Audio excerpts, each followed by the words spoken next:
Have you ever looked at your photos and thought, why does my jawline look sharp, but I still don't look attractive? You lowered your body fat, you trained your neck, you tried every alpha trick the internet told you to try, and technically, it worked. Your jaw is more defined than ever. So why don't you feel more confident? Why don't people react differently? Why do you sometimes look intense instead of attractive? Let me ask you something. Have you ever met someone who wasn't perfect looking, but somehow everyone was drawn to them? And then you meet someone with a perfect face and something just feels off? That's what's happening here. A jawline doesn't create presence. It just exaggerates what's already there. If your energy is tense, it makes you look harsher. If your face lacks warmth, it makes you look colder. And that's why your glow up didn't hit the way you expected. Attraction is not built on one feature. It is built on harmony, on perception, on how quickly and comfortably the brain processes your face. A jawline can signal strength, but if it dominates the entire facial system, the signal changes. And once you understand how human perception actually works, you realize that extreme sharpness is not always the upgrade you thought it was. Let us break this down properly. When one feature becomes too dominant, the first principle that gets disrupted is facial harmony over feature dominance. The brain does not analyze your face like a checklist. It scans everything at once: proportions, ratios, symmetry, the relationship between upper, middle, and lower thirds. When your jawline becomes dramatically sharper than your cheekbones, eyes, or midface, the lower third starts overpowering the rest of your structure. Instead of seeing a cohesive face, people see emphasis. An emphasis without balance feels unnatural. Research in facial ratio perception consistently shows that balanced proportions are rated more attractive than isolated exaggerations. A sharp jaw works best when it supports the rest of your architecture. When it becomes the headline feature, harmony drops. Now we move deeper into instinct.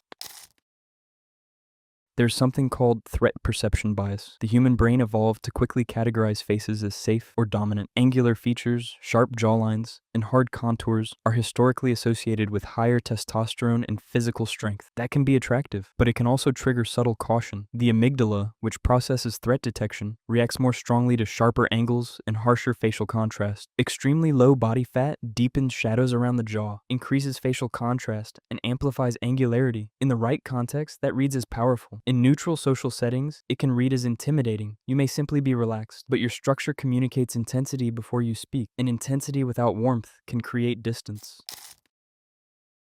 Which leads directly into another principle called warmth versus competence trade-off. When someone meets you, their brain asks two subconscious questions. Are you capable? Are you safe? A sharp jawline strongly boosts perceived competence. You look decisive, structured, assertive, but warmth can decrease if there are no soft signals balancing that structure. Slight fullness in the cheeks, relaxed eyes, subtle smile lines. When competence is high, but warmth is low, you are respected more than desired. Magnetic men tend to score high on both.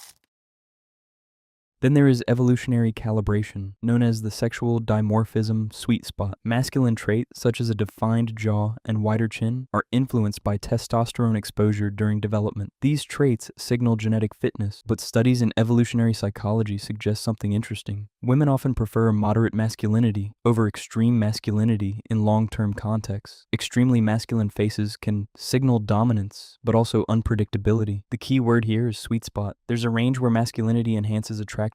Push beyond that, and the signal shifts from strong to severe.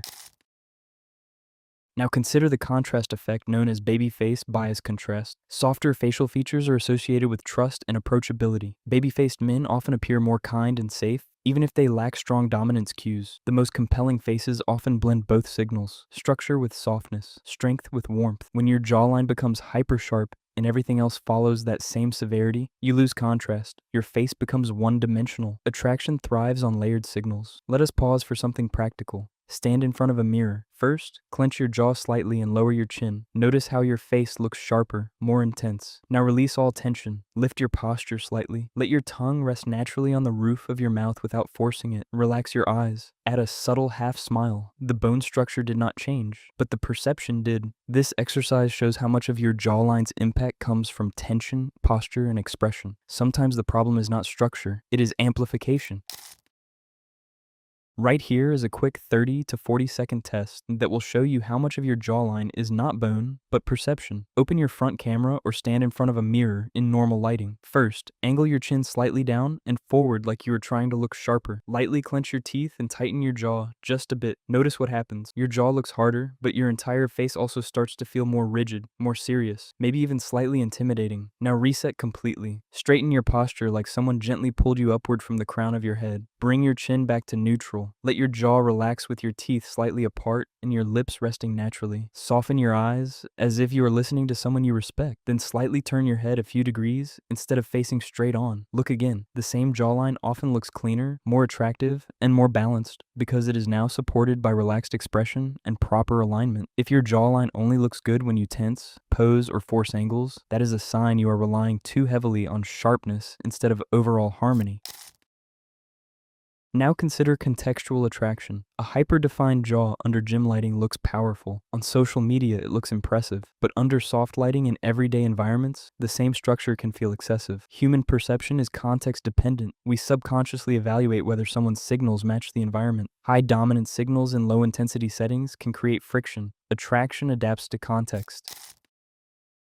If you aggressively cut body fat in your late teens or early 20s to force extreme definition, you may age your appearance unnaturally. Your face should align with your life stage. Structure that looks prematurely hardened can create subtle disconnect. When your face signals hyper-dominance, but your personality is calm, introverted, or gentle, observers experience a mismatch. Their brain expects one behavioral pattern, but receives another. Humans prefer coherence. When your structural signals align with your behavioral energy, you feel authentic. When they clash, something feels off. This is why exaggerated jawlines sometimes feel performative rather than natural. The leaner your face becomes, the more asymmetries become visible. Slight unevenness in jaw width, small chin deviations, differences in muscle tension. Sharpness amplifies imbalance. Attractiveness research consistently shows the proportion between upper, middle, and lower thirds matters more than extreme definition. If your lower third dominates visually, your face becomes bottom heavy. Balance beats exaggeration. Humans are drawn to faces that are easy to process, not average in a boring sense, but structurally familiar. Extremely exaggerated features deviate further from population norms. When your jaw becomes razor sharp, you increase visual intensity and cognitive load. Ease often feels more attractive than extremity. Bringing this all together, a sharp jawline is not a mistake. It is a tool. When you put all of this together, the message becomes clear. A sharp jawline is not a mistake. It is a tool. But tools require calibration. When you overemphasize one feature, you disrupt harmony. You amplify dominant signals beyond context. You reduce warmth. You overshoot the masculine sweet spot. You eliminate contrast. You risk mismatch between structure and personality. You exaggerate asymmetry, and you move further from visual comfort. Attractiveness is not about maximum sharpness. It is about calibrated structure. The most attractive men are rarely the most extreme. They are balanced, grounded, harmonized, strength supported by warmth, definition supported by expression, structure supported by authenticity. If you refine instead of exaggerate, your jawline will finally start working the way you wanted it to. Not sharper, smarter. Balance over dominance. Always subscribe.